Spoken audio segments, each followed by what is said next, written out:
Bonsoir. Les relations sont de plus en plus tendues entre le Mali et la France. Allons-nous inexorablement vers la rupture entre les deux pays? Eh bien, on en parle en petit débat. La presse ivoirienne, face aux défis numériques, aux défis du numérique, c'est ce dont il sera question en deuxième partie d'émission. Justement, pour en parler, nous serons en compagnie d'Abou Adam. Il est secrétaire général du syndicat national et professionnel de la presse en Côte d'Ivoire. Et de Lassina Sermé, lui est président du réseau des professionnels de la presse en ligne de Côte d'Ivoire. Analyse pertinente et débat constructif. Ce qu'il faut retenir de l'actualité, c'est dans notre Live Talk. Bienvenue.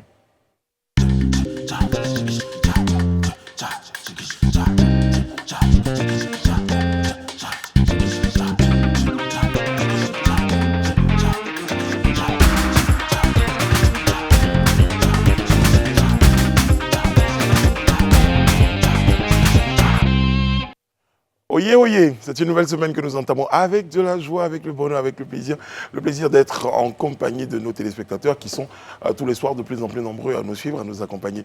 Et nous sommes très, très, très heureux de le savoir.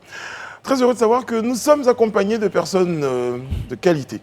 Sur ce plateau, nous avons Madame Bleu. Bonsoir. Retiens-toi, je sais que tu en as envie. Je sais, je me retiens. Comment tu vas, Brice? Ça va bien, Madame Bleu, et vous-même, Madame Bleu? Très, très bien. Et la célébration? Ah, c'était, alhamdoulilah, ça s'est bien passé. Je peux me faire ton porte-voix, hein, Madame Bleu, qui est en bleu. Merci, Élisée. Merci. Je voulais l'éviter, mais non. Quelqu'un l'a dit tout à l'heure, vous avez fait honneur au bleu. Bonsoir Alain, comment allez-vous? Oui, ça va, je vais bien. D'accord. La célébration aussi? Long week-end? Oui, je suis allé faire un peu de découverte là, la nature dans la région du secteur de Bingerville. Abata, Kafolo. C'est la nature en ville. Oui. Abata et Kafolo. Oui, il y a Kafolo à Bingerville. Un bel endroit avec un magnifique, zoo, avec oui. de vrais animaux. Exactement. Voilà, pas affamés. Ils ont Des plutôt l'air en autruches forme. et tout ça. Ouais, des ouais. autruches. Ah bon Quelles les autruches? Ah oui, Des kangourous. Voilà. En tout cas, Kafolo. bel endroit. Ah oui. Oui. À Kafolo vers Benjerville ici. Bingerville. Vers Bingerville, c'est Pas le loin. Kafolo de Ferré, mais le Kafolo Abata de... village, voilà. ça s'appelle. D'accord. Et le coin s'appelle Kafolo. Oui. Kafolo, voilà. Alain Toussaint, je vous baptise Christophe Colomb. Merci. Mais je n'ai pas encore découvert l'Amérique. Je cherche. De toute façon, Christophe Colomb, il avait découvert. N'était pas vraiment ce qu'il avait découvert. Bonsoir Élisée. Bonsoir Brice. Vous allez bien? Très bien par Vous, la je grâce sais de où Dieu. vous étiez côté de la mer, c'est ça? Vous étiez côté mer. Un peu quand même, comment vous l'avez su? Je suis devant.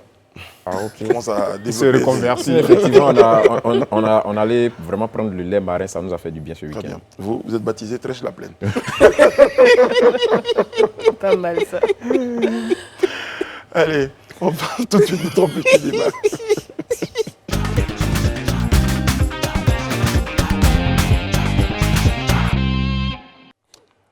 Mais sérieusement, le temps chamboule depuis plusieurs mois. On en parlait entre Paris et Bamako. La rupture entre les deux pays est-elle devenue inévitable? On parle de dénonciation du traité de coopération, de suspension définitive ou de retrait d'autorisation de RFI au Mali, de protestation. Enfin, c'est chaud. Élisée Boulougou.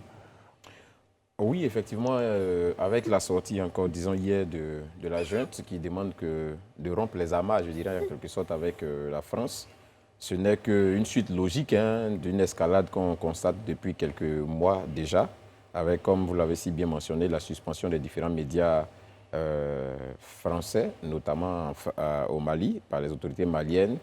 Et on a vu aussi les différents communiqués interposés, dans lesquels les uns et les autres se rejettent un peu la faute sur plusieurs situations au niveau du Mali, tandis que d'autres accusent, disons la junte accuse la France de participer à comment dirais-je, à un charnier éventuellement qu'ils auraient découvert, et vice-versa aussi les Européens qui, eux, ou du moins les Français, qui accusent aussi l'armée malienne d'un certain nombre d'actions et d'exactions. Donc depuis quelque temps quand même, on voyait ça venir jusqu'à ce qu'il y ait vraiment la junte fasse ce communiqué-là où elle demande définitivement vraiment à la France de mettre fin à la coopération militaire avec la France. Je crois que ce n'est qu'une juste logique de quelque chose qu'on avait vu venir depuis quelques mois. Voilà, ça c'est ce que je peux déjà dire. Maintenant, est-ce que c'est une bonne chose ou ce n'est pas une bonne chose? On aura l'occasion d'en parler. Voilà. Alain Toussaint, votre regard sur cette escalade, j'ai envie de dire, entre la France et le Mali, ou c'est le Mali et la France?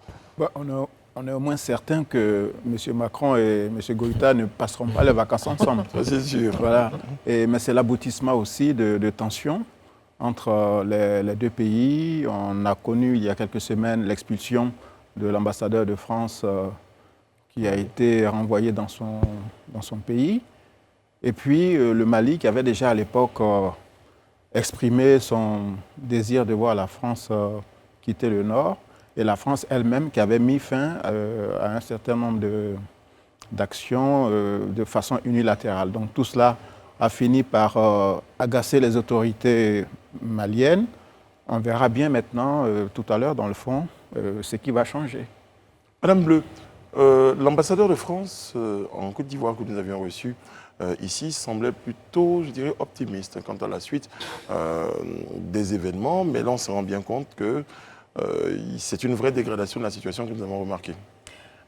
Dégradation, oui. Je pense que la carte militaire, en tout cas, au niveau de nos voisins de la Guinée, du Mali et du Burkina, est en train de se redessiner. Donc avec de nouveaux alliés stratégiques, en tout cas de leur choix. Je parle de la Russie. Qui est présente finalement dans ces trois zones à la demande de ces juntes qui se sont installées.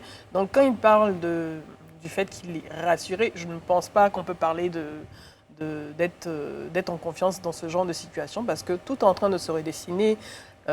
Ces juntes veulent redéfinir ou revoir les rapports entre la France et les pays de la sous-région ouest-africaine et leurs jeunes dirigeants donc, se posent comme des nouveaux visages de la relation France-Afrique. Et je pense qu'on est parti pour une escalade, en tout cas en termes de difficultés dans ces relations, comme on est en train de le constater actuellement. Donc la carte militaire est en train de se redessiner avec le positionnement de la Russie qui renforce ses relations avec les dirigeants de ces juntes. Et on est parti pour une véritable rupture entre la France et ces trois pays. Voilà. Le fond aussi de ce divorce, c'est que les autorités du Mali ont accusé la France d'atteinte grave. Et de subversion. Et de subversion, atteinte grave à la souveraineté. Et même accusé la France de fomenter un putsch pour renverser la junte au pouvoir. Le fond aussi, c'est que Paris n'a jamais reconnu de légitimité, ou disons accordé de légitimité au pouvoir en place au Mali. Et dans les rapports entre les États... Il est important de préciser également que Paris n'accorde pas de légitimité à cette junte qui, rappelons-le, arrive au pouvoir. Oui, après un putsch. D'accord. Et selon les principes, selon les principes habituels, on ne peut pas accepter l'arrivée donc...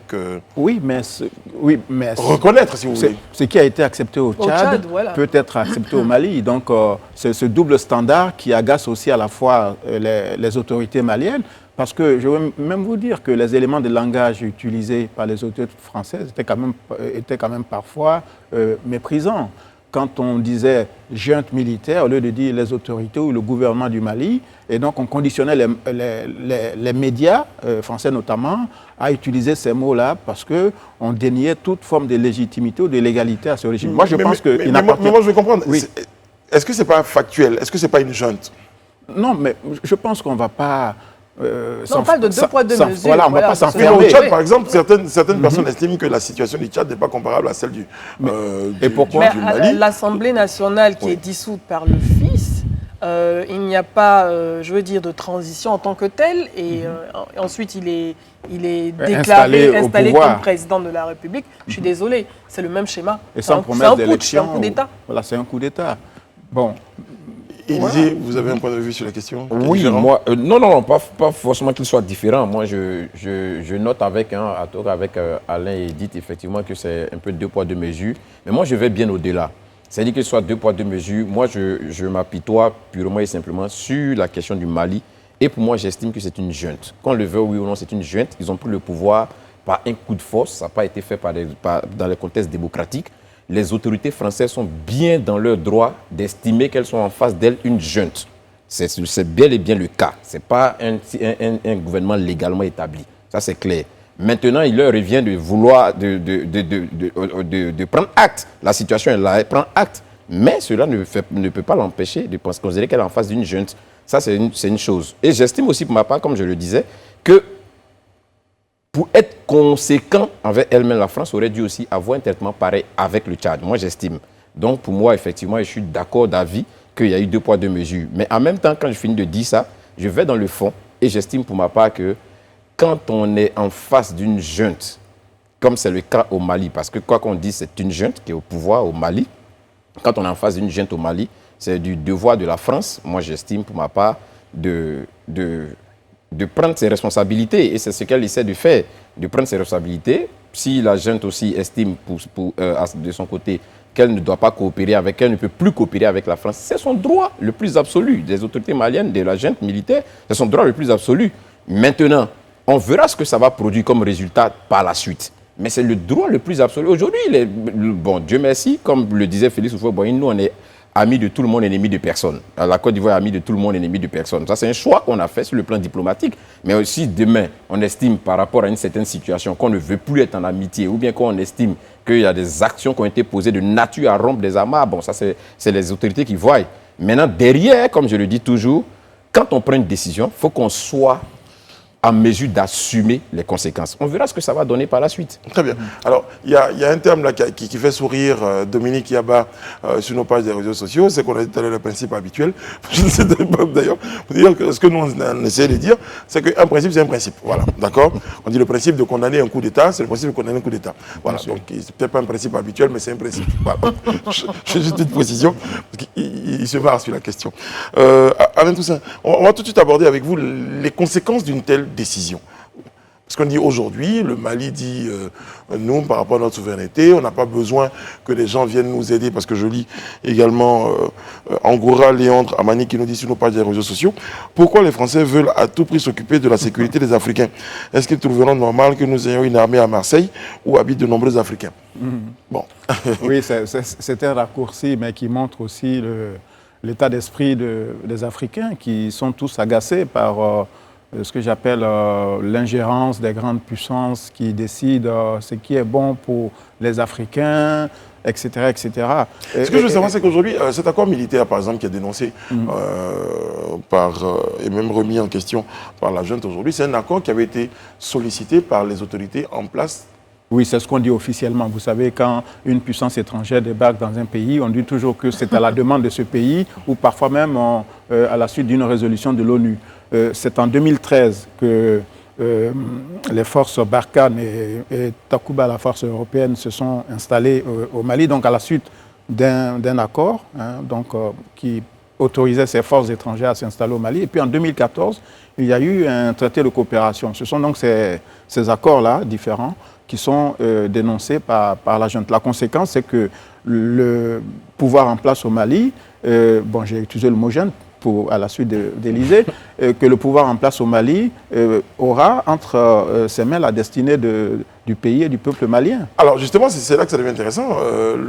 J'ai encore en mémoire donc, le passage de l'ambassadeur de France, que je vais encore citer, qui disait que cette position-là était une position pour le Mali, mais bon, pour l'ensemble de l'Afrique, parce qu'elle avait pour objectif de stopper l'avancée du djihadisme et du terrorisme au niveau du Mali et dans les pays après. Aujourd'hui, cette décision qui a été prise par le Mali, est-ce qu'elle ne remet pas en question la sécurité de l'ensemble des pays, par exemple? Allez-y. Oui, après, oui, c'est vrai qu'il ne dispose pas forcément des moyens dont dispose l'armée française pour pouvoir combattre ces djihadistes. Raison pour laquelle il y a eu cet accord qui a été signé entre la France et le Mali, cet accord de défense pour les aider à lutter contre le djihadisme. Oui, mais derrière, comme tu le disais, si l'État malien considère qu'il est à même de dénoncer ce traité, cet accord de défense et d'assurer lui-même la sécurité des populations et de lutter contre le djihadisme, qui sommes-nous pour pouvoir nous y opposer? Alors, on verra par la force, comme on dit sur le terrain, ce qui va se passer. Comment ils vont gérer cette situation? Ce sont des États, c'est un État souverain. C'est vrai qu'un putsch, ce n'est pas normal.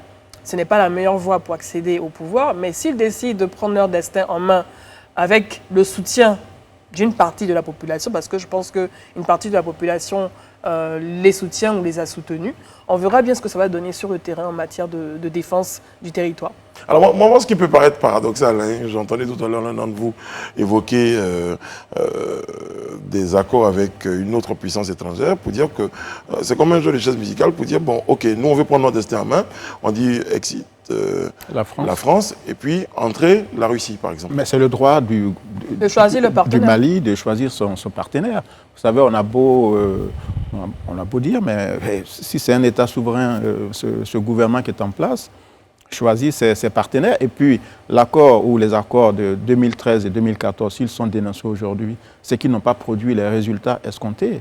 Donc il y avait une obligation de résultat qui était de limiter en tout cas l'avancée des djihadistes. Or, il semble quand même qu'en une décennie, ils ont avancé leur position. Voilà, oui, les djihadistes ont plutôt conquis des territoires importants. La question que certains se posent et que je vous pose maintenant, aujourd'hui, avec par exemple le retrait de l'armée française, donc avec ses troupes, avec sa logistique, avec l'ensemble de ses moyens, est-ce qu'aujourd'hui on peut estimer que le Mali peut faire face à l'avancée? Mais avec ses partenaires russes, je pense qu'il y a une force Wagner qui est présente sur ce territoire et qui, d'après les rapports qu'on lit, fait un travail apprécié par les autorités du Mali. Et je pense qu'il faut laisser les Maliens assumer leur propre sécurité. Et donner le temps au temps. Oui. Bon, de toute façon, hein, moi, comme le dit l'adage africain, celui qui, quand tu vois le magouilla qui se coud d'un pantalon, c'est qu'il a trouvé une solution. Donc, j'estime que si l'armée malienne aujourd'hui demande à la France de partir, la France qu'elle avait demandé, avec bien évidemment ses partenaires ouest-africains, à la France à laquelle elle avait demandé de venir l'aider à combattre le terrorisme, aujourd'hui demande que cette France la rentre chez elle, c'est qu'elle a trouvé certainement les moyens de pouvoir combattre ce djihadisme. Nous tous on regarde, comme je le dis. Quand on prend une décision, il faut qu'on soit en mesure d'assumer cette décision. Mais là où je trouve qu'il y a une certaine incongruité, pour moi, c'est mon point de vue.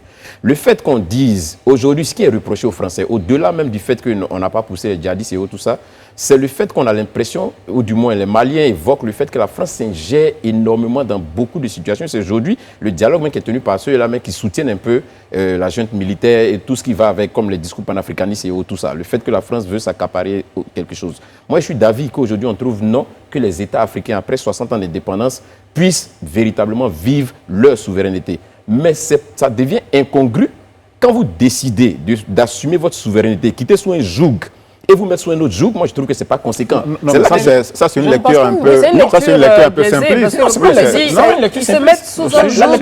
Lorsqu'on a un partenariat, qu'il soit commercial ou qu'il soit militaire, il s'agit d'un partenariat. On fait un partenariat militaire avec les États-Unis. Est-ce qu'on est sous le joug des États-Unis? Mais quand tu fais un partenariat avec l'armée française, tu es sous le joug de la France? Parce que l'une des choses qu'on le passé colonial que nous avons avec la France n'a rien à voir avec le passé que nous avons avec la Russie ou bien les États-Unis. Ce n'est pas pareil. Oui, mais c'est ce que je suis en train de dire. Oui.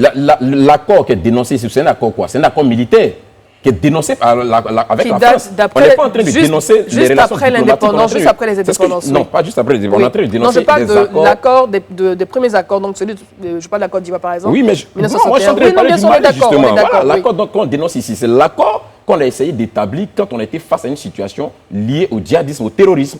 Aujourd'hui, on estime que non, cet accord, on va le briser. Oui, parce qu'il n'y a pas de résultat. Je suis d'accord, parce qu'on n'est pas... Parce qu'il n'y a pas les résultats. Maintenant, l'accord, c'est ce que je dis. Donc, le joug sur lequel on se met aujourd'hui, ce partenariat, c'est un partenariat militaire aussi, mais avec une puissance étrangère. Non, mais peu importe. En fait, excusez-moi.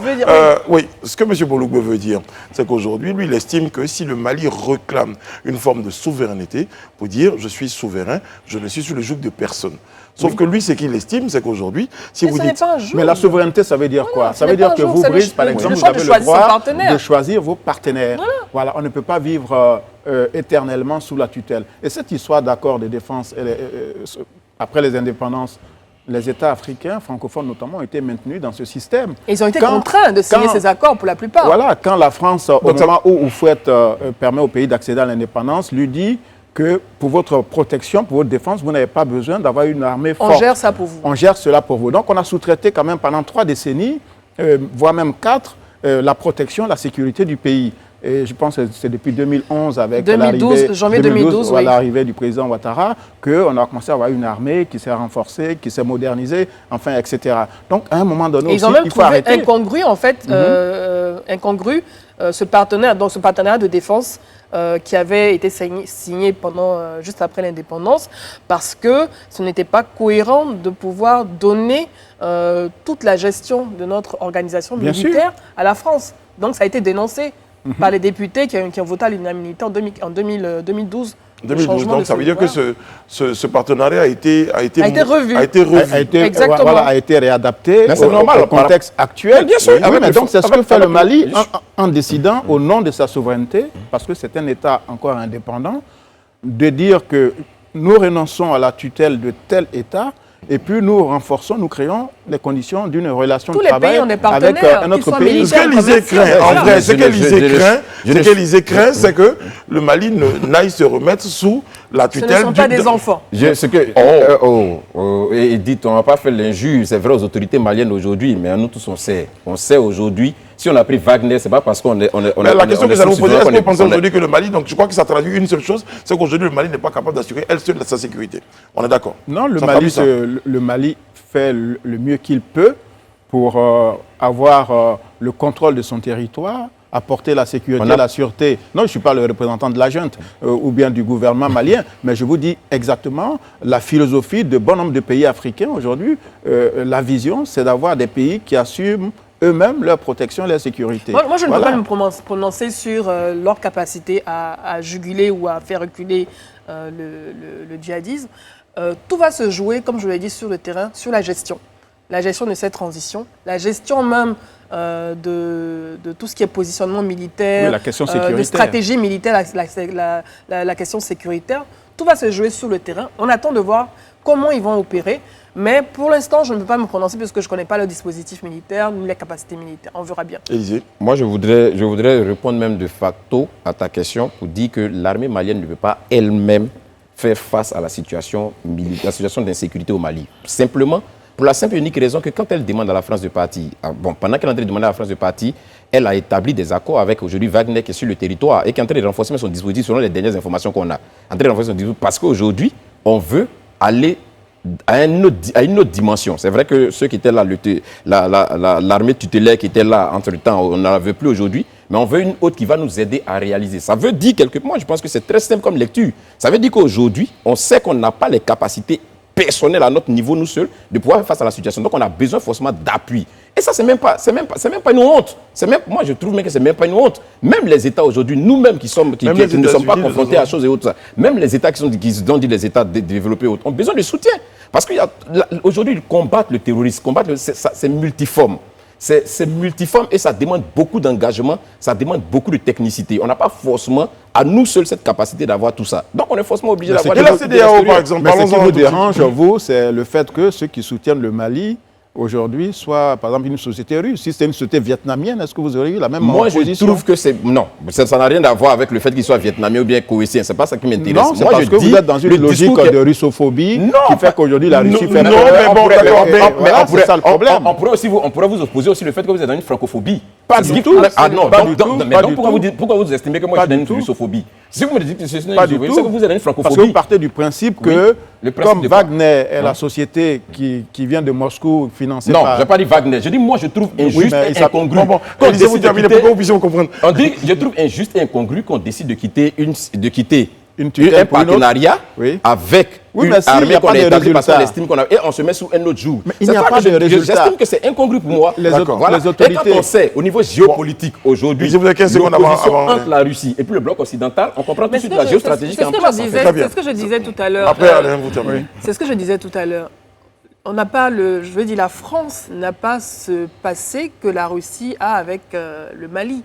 Je veux dire, la relation malienne avec la Russie, elle est peut-être nouvelle, mais celle de la France et du Mali et des autres pays de la sous-région coloniale. Il y a un passé colonial de base, et derrière, il y a un contexte. Parce que je pense, et c'est mon analyse, si on est arrivé à une junte, c'est que certainement cette junte reprochait peut-être à la France le fait qu'elle maintienne, Mais moi, je vous mets des le fait éléments à qu'elle maintienne disposition. des présidents, Je vous mets des éléments à disposition. dans ces Assimi Goïta- régions Assimi Goïta, qui n'ont plus Assimi l'assentiment Goïta des était plus produit populations. russe. Voilà. Assimi Goïta, Donc c'est ça, au moins, vous le symbolique. savez. Je dis cette rupture avec la France, elle est symbolique pour la junte. Je suis d'accord, mais Que vous ce savez soit la qu'Assimi junte Goïta malienne ou et la la junte plupart de ses... guinéenne, oui, d'accord. Assimi Goïta et la plupart de ses amis sont un pur produit russe. Ça, au moins, vous le savez, ils ont C'est-à-dire- été formés en Russie. Mais et alors, comme la plupart de nos officiers supérieurs qui sont...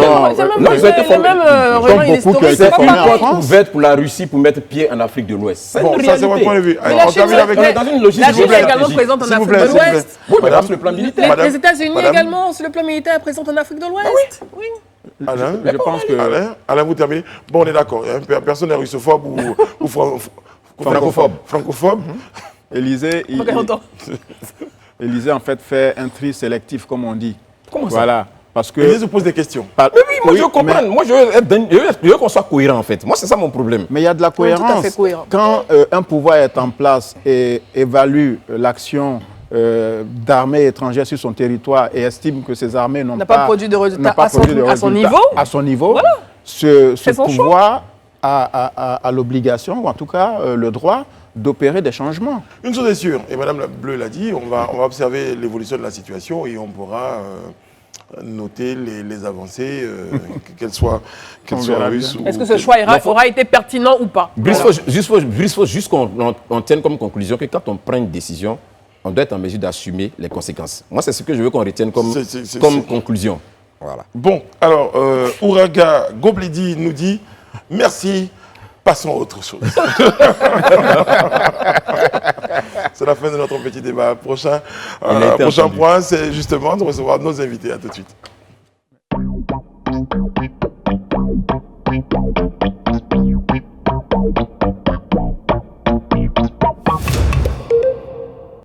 Nous sommes de retour sur le plateau du Live Talk pour la deuxième partie de notre rendez-vous. Merci d'être toujours en notre compagnie et d'être actifs sur nos pages des réseaux sociaux, ainsi que devant votre poste de télévision, parce que je crois qu'il y a des débats.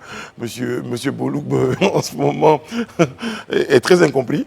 Mais bon, en tout cas, certaines personnes vous comprennent. Il ne veut pas être sous le joug. Voilà, c'est clair. Madame Bleu, également, à ses points de vue. Et puis Alain Toussaint, en ce moment, en tête de gondole. Allez, c'est là accueillir nos invités.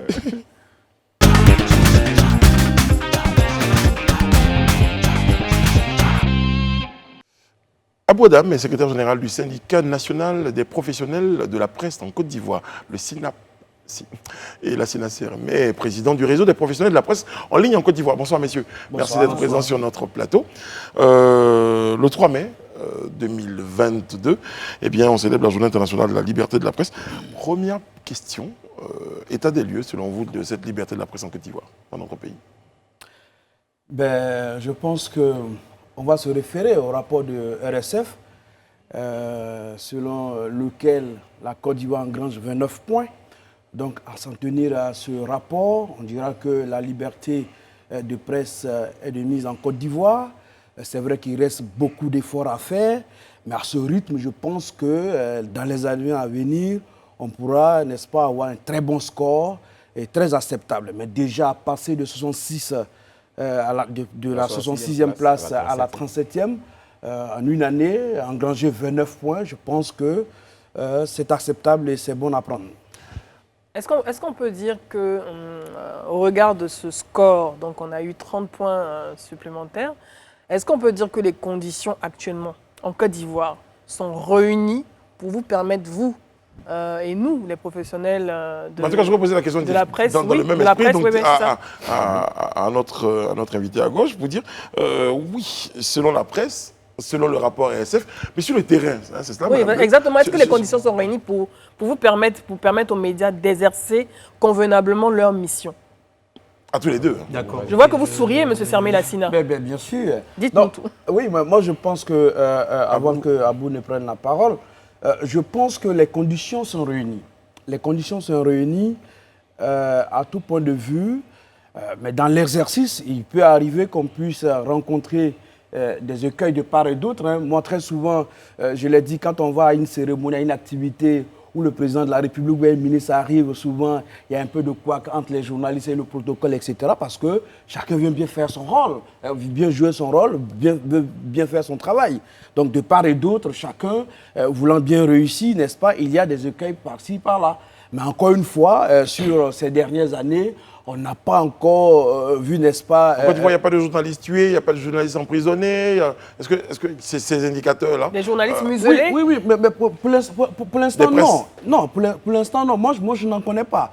Depuis l'entrée en vigueur de la loi de 2017 portant régime juridique de la presse, qui prend d'ailleurs en compte la presse numérique, je pense qu'il y a eu la dépénalisation et jusque-là, les confrères qui ont été donc convoqués par le procureur de la République ont eu des sanctions pécuniaires. Donc ça, c'est une avancée. C'est vrai que, je le dis encore une fois, il y a encore des efforts à faire de part et d'autre. Nous, en tant qu'acteurs du secteur, mais au niveau des pouvoirs publics, il y a des efforts à faire à ce niveau. Abdou? D'accord, c'est Abou. Abou, pardon. Vraiment, merci pour cette opportunité que vous nous offrez de venir parler des conditions de travail des professionnels du secteur de la presse en cette journée mondiale de la liberté de la presse. Comme l'a dit Sermé tout à l'heure, effectivement, il y a des avancées. De 2021 à aujourd'hui, 2022, passer du rang de 66e à 35e, c'est un bon qualitatif. Mais nous, au SYNAPSI, nous disons que la question de la liberté de la presse est une affaire de longue haleine. Ça ne se fait pas en un coup de baguette magique, il faut aller étape par étape. C'est vrai, il y a eu quand même des avancées. Les conditions sont plus ou moins réunies pour permettre aux professionnels du secteur, les journalistes, d'exercer leur métier. C'est quoi ces conditions-là? Les conditions, c'est-à-dire déjà, c'est de permettre à un journaliste d'aller sur un lieu de reportage avec des informations, peu importe la nature de cette information, des autorités, que ces informations, c'est-à-dire les autorités qu'on appelle sur lesquelles pour ces informations, le journaliste soit déjà libre de la publier dans son support médiatique. Aujourd'hui, il y a des journaux qu'on appelle des journaux bleus qui sont libres d'écrire des informations qui, soit peut-être arrangent ou pas le pouvoir en place, mais toujours est-il que ces informations sont publiées. Mais nous disons qu'il y a encore du travail à faire, parce que c'est vrai qu'il n'y a pas eu de journalistes emprisonnés, c'est un pas qu'il faut saluer, il n'y a pas eu de journalistes assassinés, c'est déjà bon, là où dans d'autres pays, on parle toujours de journalistes assassinés, mais sur le terrain... Il n'y a pas de pression sur des... sur le terrain, la difficulté, c'est qu'il y a des journalistes qui très souvent vraiment sont agressés, subissent des violences sur le terrain, dans le secteur politique, également dans le milieu universitaire. Dans le milieu universitaire, déjà, il y a eu une situation où je crois qu'il y a un journaliste qui a publié une information sur un site sur la situation des journalistes qui dorment dans les amphis. Des étudiants qui dorment dans les amphis. Je crois que ce journaliste a été violenté en milieu universitaire. Alors qu'il voulait juste dénoncer, c'est-à-dire présenter aux yeux du monde entier les conditions dans lesquelles vivent certains étudiants sur Alain Avalisé. D'accord. Moi, je vous écoute. Effectivement, il y a du progrès, mais vous parlez tout à l'heure d'écueil et lui d'entrave physique dans l'exercice de votre métier.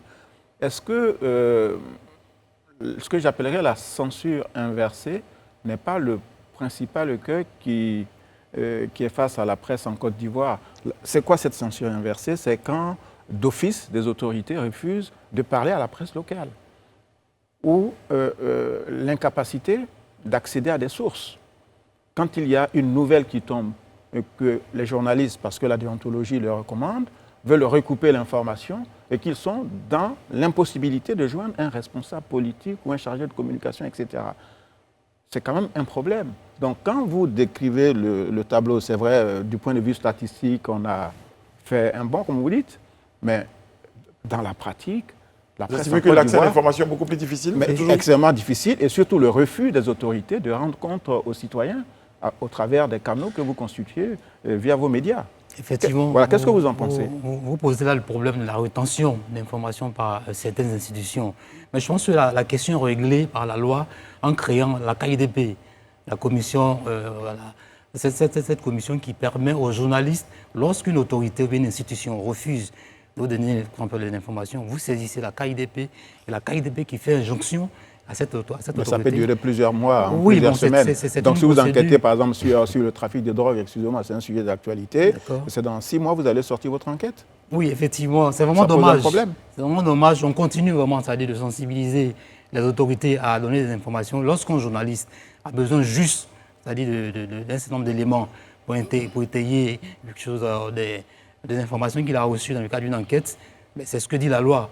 On ne peut pas faire autrement, on ne peut que continuer de sensibiliser ces autorités pour donner juste l'information, pour permettre aux journalistes qui font son travail d'équilibrer l'information. C'est vraiment dommage. C'est une situation, c'est-à-dire que nous vivons. On continue de dénoncer cela. C'est pourquoi qu'aujourd'hui, 3 mai, on se réunit devant le gouvernement et rappeler les revendications qu'on a posées dans ce sens et continuer de leur demander... Très bien, on va revenir aux revendications tout à l'heure. Élisée, vous souhaitiez? Oui, moi je voudrais en tout cas poser cette question à nos invités. Il est indéniable, ça personne ne peut le contester ici, de passer de la 66e place à la 35e place au niveau mondial, c'est un effort considérable qui a été fait. Et ça, je pense que c'est à mettre à l'actif et des acteurs du secteur, mais également aussi des pouvoirs publics qui ont créé les conditions pour que les uns et les autres exercent leur métier comme il se doit. Mais moi, je voudrais aller dans le fond d'une problématique aujourd'hui qui pour moi est d'actualité. La question du professionnalisme même des acteurs aujourd'hui. C'est vrai que les pouvoirs publics mettent des conditions, la loi vraiment encadre et tout ça, mais aujourd'hui, est-ce que, objectivement, vous pensez qu'en termes de formation et de professionnalisme, les journalistes aujourd'hui sont à niveau? C'est-à-dire qu'on peut se dire qu'en Côte d'Ivoire, les gens, du moins des journalistes vraiment travaillent comme il se doit, de façon professionnelle. Ça, c'est la première chose. La seconde, sur l'aspect numérique. Aujourd'hui, on sait qu'on est face à une flambée de fake news, de fausses informations, et notamment sur les canaux digitaux, qui aujourd'hui ont pris de l'ampleur en Côte d'Ivoire. Comment est-ce que vous, à votre niveau, vous arrivez à donner l'information fiable dans ce contexte-là d'insécurité, je pourrais dire, informationnelle? Bon, alors la première question, déjà. Alors, moi je pense qu'avant d'y arriver, je voulais répondre à Alain. C'est vrai que c'est une grosse problématique aujourd'hui, la question de la source, de l'information, et c'est pourquoi je pense que ce plateau doit pouvoir nous permettre de sensibiliser tout le monde. Moi, je l'ai dit, qu'en matière d'information, tout le monde a besoin d'être sensibilisé. D'accord? Du plus haut niveau jusqu'au plus bas de l'échelle, il faut que tout le monde soit informé et sensibilisé sur l'importance justement de mettre à disposition la source, l'information, la matière aux journalistes en sorte à pouvoir travailler de façon professionnelle.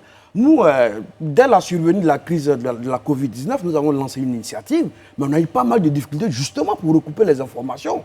Quand on appelle telle source qui est habilitée à nous aider à déconstruire une fausse information qui circule sur la toile, c'est difficile. Parfois, nous sommes en réunion de crise, et nous sommes obligés de nous référer parfois au bureau Afrique centrale et Afrique de l'Ouest de l'OMS basé au Congo-Brazzaville pour pouvoir recouper certaines informations relativement donc aux fausses informations qui circulaient sur la Covid. Pour dire que c'est une problématique réelle et chacun doit comprendre les enjeux, que ce soit les autorités, les acteurs que nous sommes, les enjeux à être proactifs en donnant la bonne information et à temps réel, à bonne date, aux journalistes en sorte à être, n'est-ce pas, au même niveau d'information pour pouvoir déconstruire les fausses informations qui parfois ont des conséquences incalculables sur la cohésion, etc. etc. Donc ça, sur cet exemple-là, je vous garde 30 secondes. Imaginez un tout petit peu justement que s'il n'y a pas forcément d'organisation, vous avez un service qui est appelé aujourd'hui par 400 journalistes qui ont besoin d'avoir l'information. Est-ce qu'il n'existe peut-être pas un moyen de pouvoir centraliser l'information pour que tous les journalistes... Parce que si tous les journalistes aujourd'hui appellent le même service, à un moment donné, est-ce que ça ne pose pas des problèmes d'organisation? On fait un communiqué de presse. Voilà, c'est très bien. Voilà, c'est une question de proactivité. On dira que c'est telle personne qui est l'experte en la matière, ou bien la hiérarchie doit valider, etc. Le process, il est très long, il est lourd en matière d'administration. Et justement, c'est ce qui permet la prolifération des fake news. Donc, il suffit simplement, si la question est récurrente, on interpelle ou on sollicite le service sur une telle thématique, rapidement, on fait un communiqué de presse, une note d'information qu'on distille, n'est-ce pas, à tous les réseaux de la presse, des rédactions, pour pouvoir donner l'information d'intérêt à tout le monde. Mais si on est assis dans notre coin, et puis bon, on dit, on attend tel, entre-temps, la fausse information en train de circuler et faire les dégâts à travers la toile. Les réseaux sociaux également, ça dit qui... Sur les questions. Alors, la question du professionnalisme même des journalistes. Des acteurs, oui, la lutte contre les fake news. Notre métier, comme tous les métiers d'ailleurs, on a besoin de renforcement de capacités de façon perpétuelle.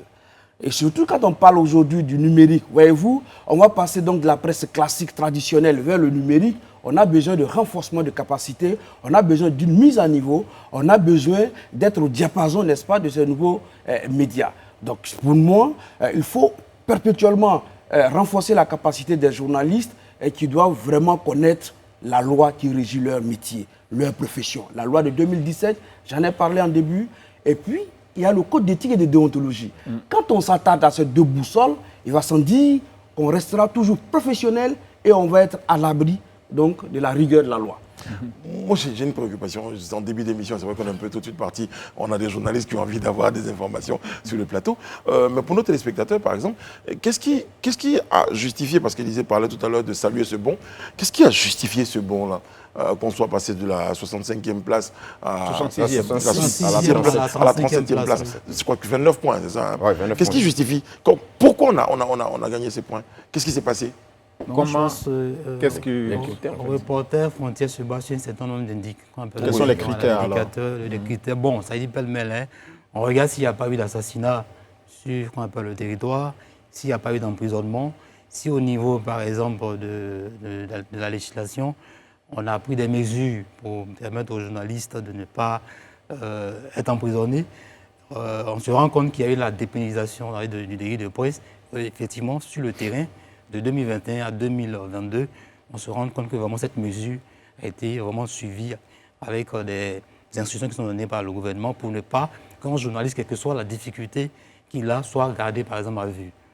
Donc ça veut dire qu'on ne regarde pas la qualité entre guillemets, du travail qui serait celui de est-ce que dans les indicateurs, il y a la production, le contenu? Est-ce qu'il y a un regard sur la production? Je n'ai pas la liste des indicateurs, mais ça veut dire les critères vraiment phares que ça veut dire qu'on a, c'est ça. La sécurité, la dépénalisation du secteur de la presse et autres. Donc lié à des indicateurs plutôt politiques.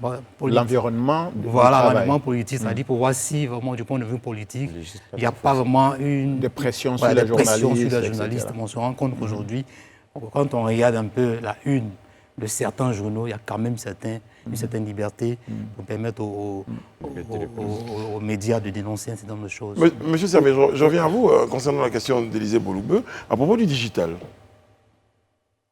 Alors, oui, avant d'y arriver encore une fois, je voulais juste dire un mot sur ce qui a contribué, n'est-ce pas, à ce bond important. Il faut, je l'ai dit, on continue de sensibiliser nos confrères. Nous, par exemple, au niveau du numérique, on a un observatoire d'autorégulation des médias numériques. Donc, chaque fois, nous observons la production des confrères. Mais ce que nous avons remarqué, c'est que les confrères font de moins en moins des fautes. Très souvent, les fautes qui ont été jusque-là épinglées sont des fautes, n'est-ce pas, de méconnaissance juste des règles. Mais quand à chaque fois, on essaie de rappeler à leur bon souvenir les différentes dispositions de la loi et du code d'éthique et de déontologie, on voit qu'il y a une amélioration dans le contenu. Et je pense que ça aussi a été un bon point qui a contribué aux résultats auxquels nous sommes parvenus. Le digital aujourd'hui, son importance n'est plus à démontrer. En 2006, lorsque nous nous mettons ensemble pour nous organiser, pour structurer et faire la promotion de la presse en ligne, il y a des confrères à la limite qui se moquaient de nous. Mais aujourd'hui, la réalité nous a donné raison. Donc ce n'est plus à démontrer et tout le monde veut migrer vers cette presse en ligne aujourd'hui parce que c'est une mode de diffusion qui est plus facile, plus interactive, etc., avec la population, etc. Mais il y a encore du gros boulot à faire parce qu'en tant que journaliste, nous sommes menacés par des... Et justement, vous allez nous dire tout à l'heure, dans la deuxième partie de cet entretien, comment justement vous luttez, parce qu'il y a de grands, sinon de gros travers qu'on note au niveau de ce média-là. On aura l'occasion d'en parler juste après une pause.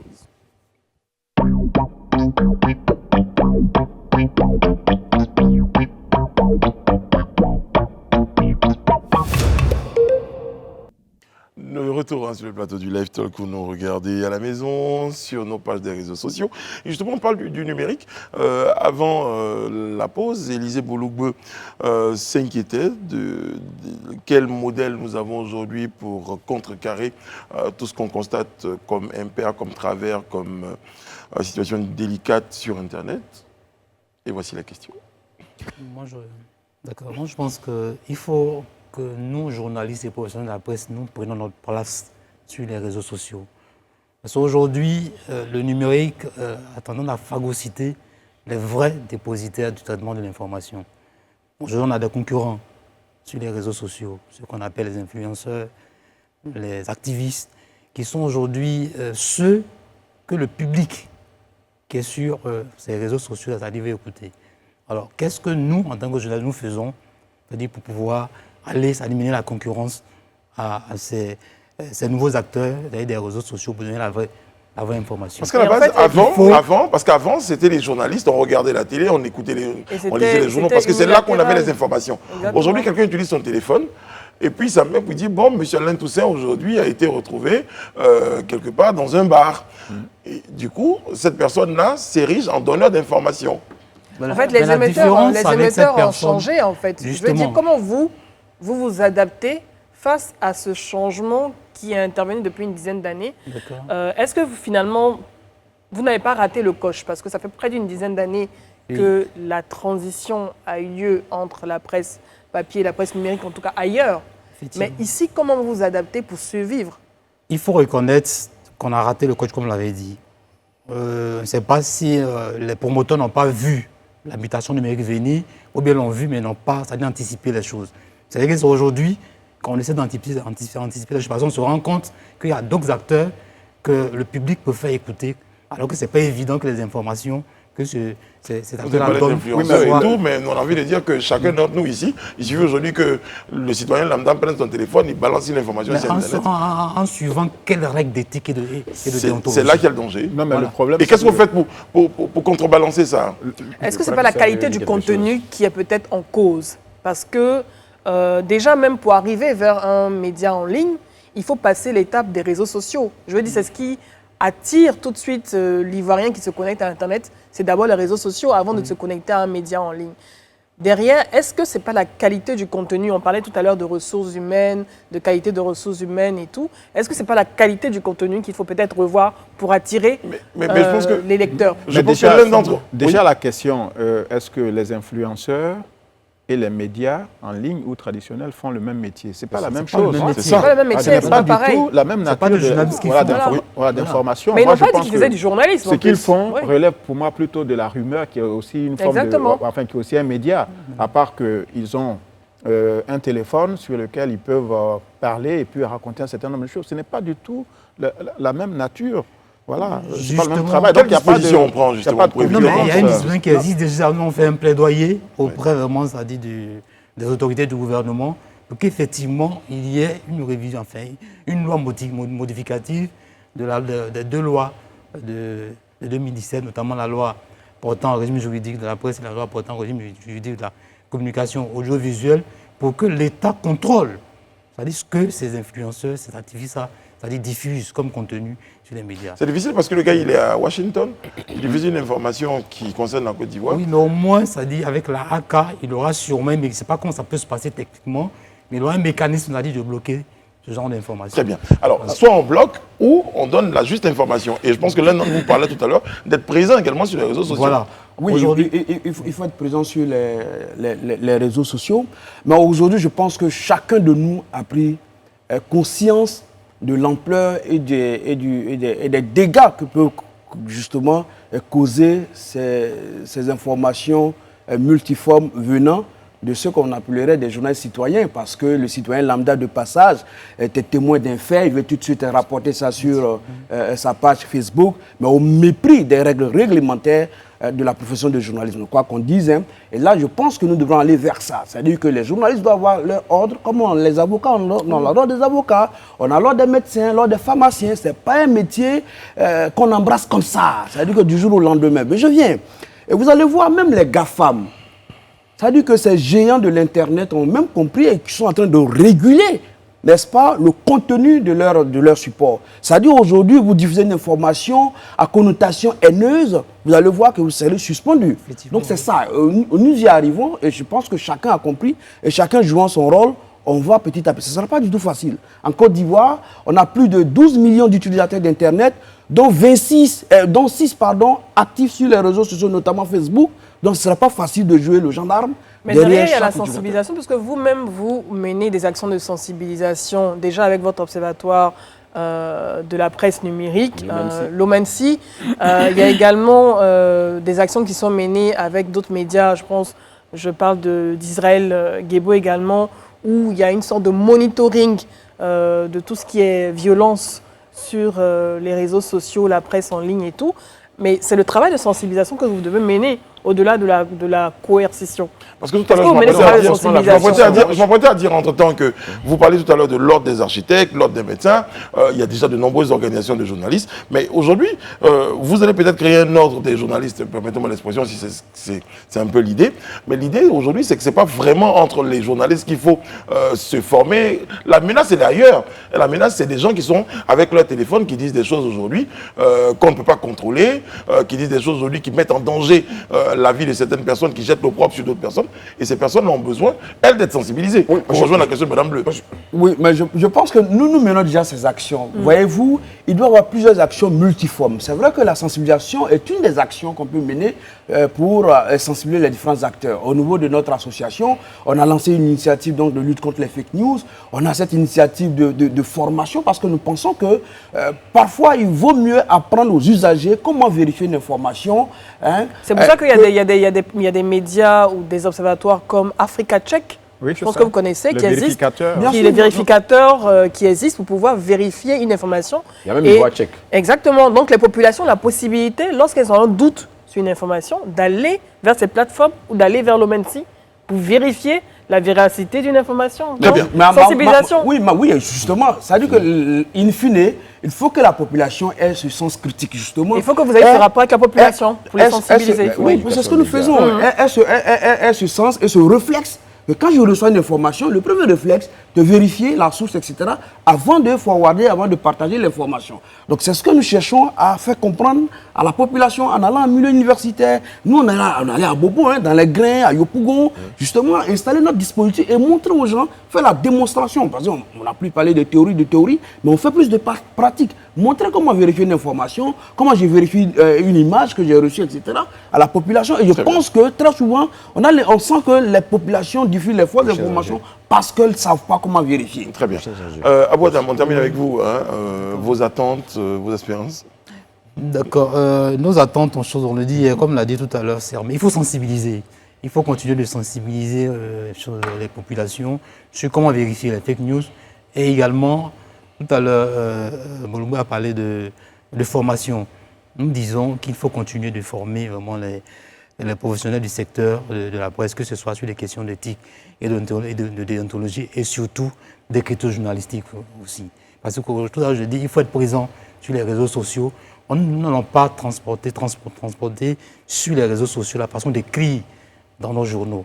Il faut revoir la façon d'écrire pour permettre aux gens de lire des articles de façon digeste, de sorte qu'on ne zappe pas tout de suite, c'est-à-dire nos écrits, sur les réseaux sociaux et sur le numérique. Voilà. Très bien, messieurs. Je pense que sur la question, on a beaucoup de points, mais déjà, on a retenu à travers votre passage aujourd'hui. Et M. Samuel disait tout à l'heure qu'il était important qu'on parle de sensibilisation, que les uns et les autres prennent conscience qu'il y a un vrai travail à abattre. Et vous êtes là ce soir pour nous en parler. Vous étiez là ce soir. Et puis, on a l'occasion d'avoir vos écrits sur vos différentes pages, au niveau de vos articles. Un message pour tous les journalistes avant de terminer. Oui, aujourd'hui, nous célébrons la journée mondiale de la liberté de la presse et le thème, le journalisme sous le prisme du numérique. Aujourd'hui, donc, nous partons d'une transition, c'est-à-dire que de la presse classique vers le numérique. Nous avons des défis. Le défi, c'est l'adaptation. Et qui parle d'adaptation, c'est de revoir l'écosystème, donc le modèle économique de nos entreprises, qui passe également par l'offre éditoriale, etc. Voici les défis auxquels nous sommes confrontés, nous les journalistes, et les défis auxquels nous devons vraiment se préparer pour pouvoir relever rapidement pour que nos entreprises soient viables et que les journalistes se portent au mieux et travaillent bien pour la population parce que l'information, c'est toujours une denrée d'intérêt public. Lassine Nassermé, merci beaucoup. Je rappelle que vous êtes président du réseau des professionnels de la presse en ligne en Côte d'Ivoire. Abouadam, vous êtes le secrétaire général Par intérim. J'attendais la fin pour le préciser. Le pays des intérims. Ah ouais. Par intérim du syndicat national des professionnels de la presse en Côte d'Ivoire.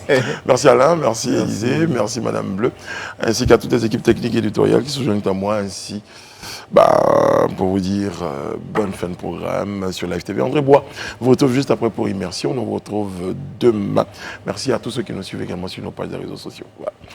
On se dit rendez-vous demain. Dieu veille sur vous, Dieu vous garde. Veille sur la Côte d'Ivoire. Merci.